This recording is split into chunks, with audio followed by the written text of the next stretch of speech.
Welcome to rSlash Maliciouscompliance, where a scammer tries to take on a bunch of Marines and fails miserably. Our next Reddit post is from Superb Raccoon. So, a long time ago, I was in the Navy. I was recently 21, and we decided to go to a bar that had a decent local cover band. So, we show up and I present my ID. Granted, when I'm clean cut and close shaved, I did not look 21. But my out-of-state ID was worthless, and all I had was my military ID. The doorman decides that he can screw with me. This is fake. I'm keeping it. My eyes bugged out, and I said, dude, that's a military ID. Give it back. Nope, mine now. $20 or F off.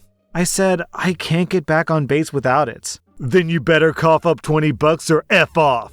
Oh, I see. This is a shakedown. F off, huh?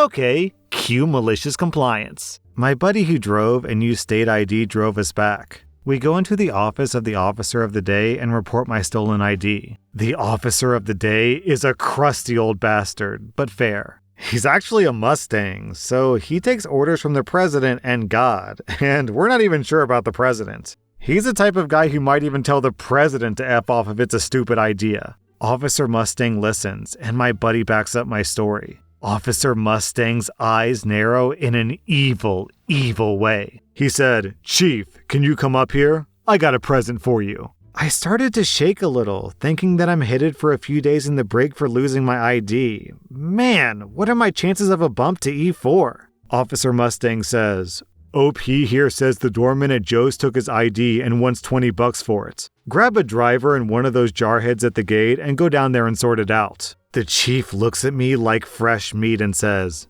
come on you two, we're going for a ride. So we all pile into a van with a couple of Marines in full battle uniform and sidearms. It's a quiet ride on the way there, and the chief does not look too happy. I can't believe I gotta deal with this garbage. Well, at least I don't have to sit at a desk all night. So we roll up to the bar, and the place is pretty packed. The doorman doesn't look so tough as the chief stalks up to him like a storm cloud spitting lightning and two armed Marines flanking him. I'm hanging back.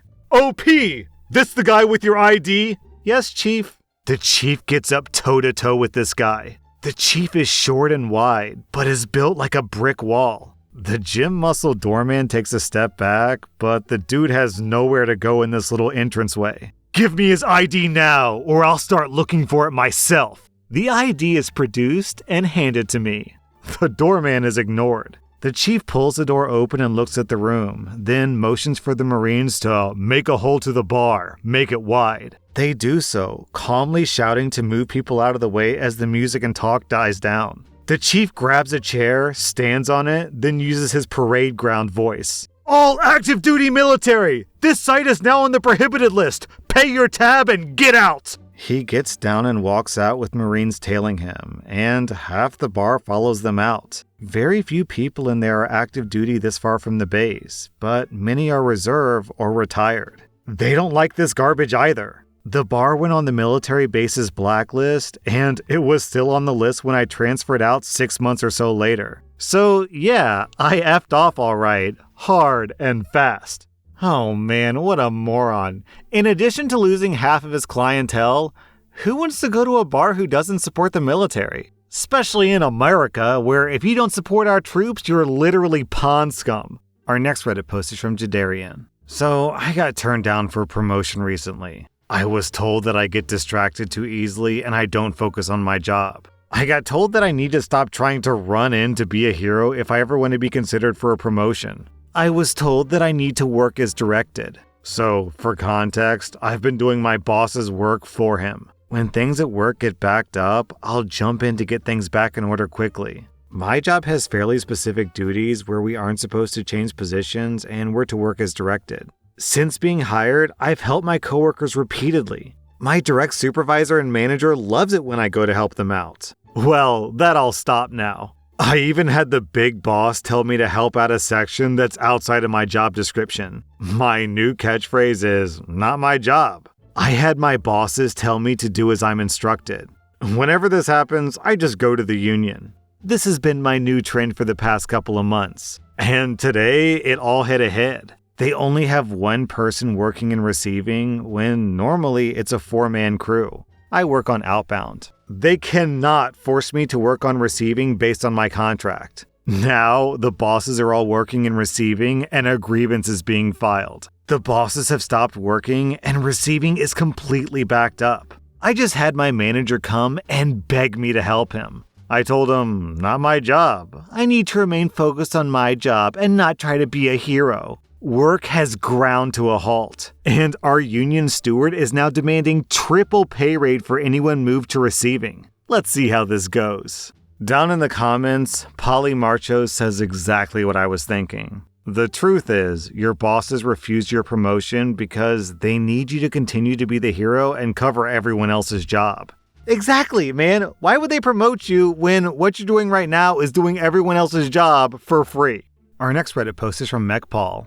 I have a 2-bedroom house. I decided that I wanted to rent out the other bedroom in the house to make some money on space that I wasn't really using after COVID, so I fixed up the place really nice. The tenant gets a private, semi-attached bathroom and common consumables. I create a very bare-bones lease. The lease just says, you get a room at this property. You pay this much per month. The landlord covers all utilities. Your lease is X months long. I created an ad. In the ad, I mentioned how it's okay to have guests over, but keep it to no more than twice per month. I did not put this part into the lease agreement. You can see where this is going. I do a showing for a potential tenant, Tony.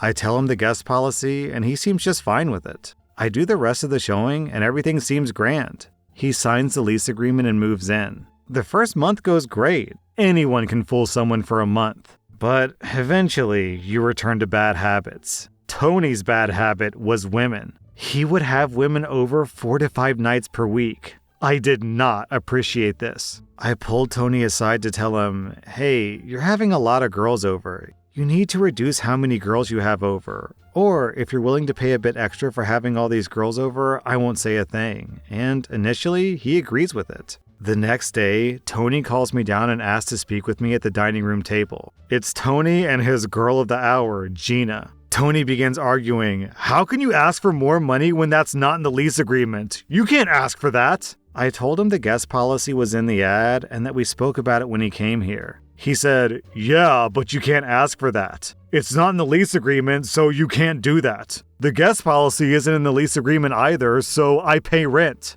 I can have over whoever, whenever I want. Gina piped in, you just need to take the L on this one and write better lease agreements. I replied to Gina, you're not on the lease agreement, so I don't care at all about what you think. I then turned to Tony and said, it was in the ad. We also talked about it when you came here. You knew about this. Tony replied, whoa, man, calm down. It's just 6 months, man. That's my lease term.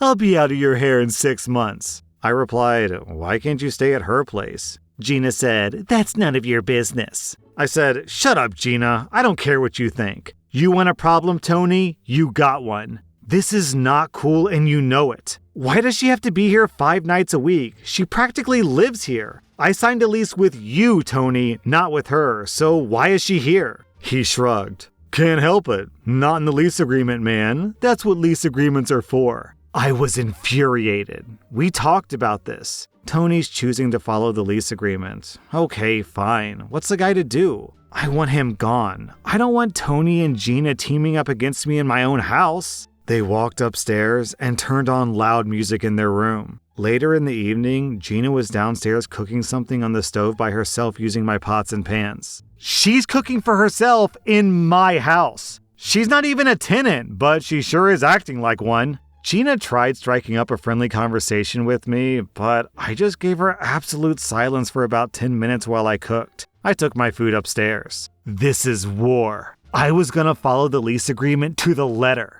If I advertised a feature in the ad, but it wasn't in the lease agreement, that thing was gone. So, every single day I took something away. I first started by removing all the common consumables from the house. He texted me later, yo, you removed all the consumables? You need to come down on the rent. I replied, that's not in the lease agreement. He said, it don't gotta be like this. I removed the drapes between his room and the private bathroom. I took away the chairs for the dining room table. I then shut off the clothes washer and the dryer. Then I left up directions to a local laundromat. I also became an absolutely filthy roommate. I didn't clean anything. I left bags of garbage wherever I felt like. I never cleaned the kitchen and left the sink full of dishes. Tony said, "Please, man, can you clean up?" No. I did have a maid service, but I canceled that. I told Tony about this change. "Can you come down on the rent, man?" "Sorry, not in the lease agreement. You agreed to that rental price." "Come on!"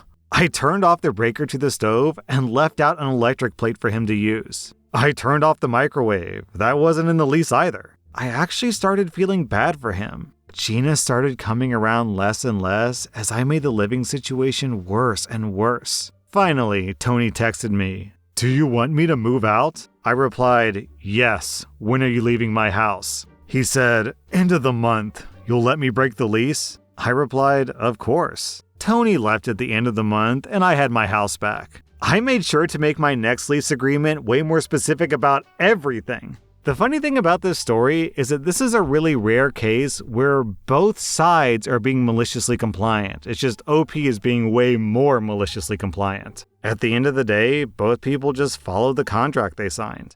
Our next Reddit post is from "And Why Should I?" I work as a front office manager in a client-facing position. My primary role is to register clients, do paperwork, and solve any issues related to this. My office is right at the front, so when clients walk in, I go greet them, direct them to their location for the day, and give them the rules, etc. I have a fellow manager who also works directly with clients, but he's a lazy, useless employee. And though technically doing greetings and introductions is his job, I did it for him because he couldn't be bothered to walk 100 yards to do his job properly. So here we are on a busy day.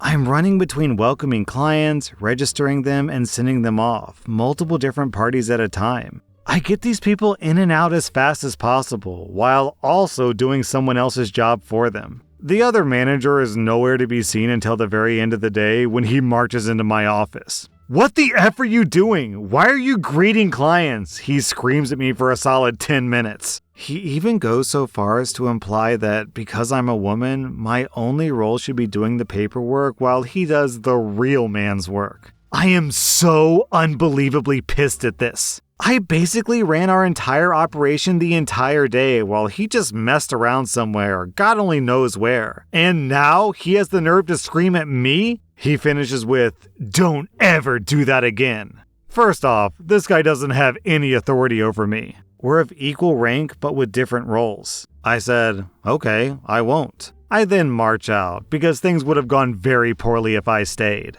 Cut to the next day. The butthole manager comes up to me and tries to apologize while also not really apologizing at all. He repeats a lot of the same garbage he said the day before and still seems to not recognize the fatal flaw in his plan of screaming at me for doing his job, which is what he's now going to have to do now that he actually has to work. I nod, smile, and leave to go to my office, which I proceed to not leave for the next 8 hours. I do exactly what my job is. I register clients and do paperwork. That's it. I can see clients walking into the building, confused, obviously needing help or expecting a greeting. But hey, that's not my job. The butthole manager, after his half-hearted apology, has disappeared again, so I call him down to the lobby. "You've got clients waiting," I tell him. He shows up late and has a horde of angry clients waiting for him to actually do his job. There are so many of them because he's late that it's now his turn to spend the next 6 hours running around like a chicken with his head cut off, while I have a great time leisurely doing my job exactly to the limits of my description, nothing more. By the end of the day, I'm feeling great. The clients are happy with my work, but the complaints are rolling in for him. He comes into my office at the end of the day again, obviously ready to yell. I said, "I had a great day. It's so much easier to get everything done when I'm not doing someone else's work for them. By the way, I had time to process the customer requests for the week since I was busy greeting. Here are your complaints." Then I handed him a very thick stack of complaints concerning turnaround time, confusing directions, lack of space, and so on. Everything related to his role. I said, "Have a nice night," and I left. I haven't done his job for him since, and he hasn't gotten any better at it. It only gets funnier every time.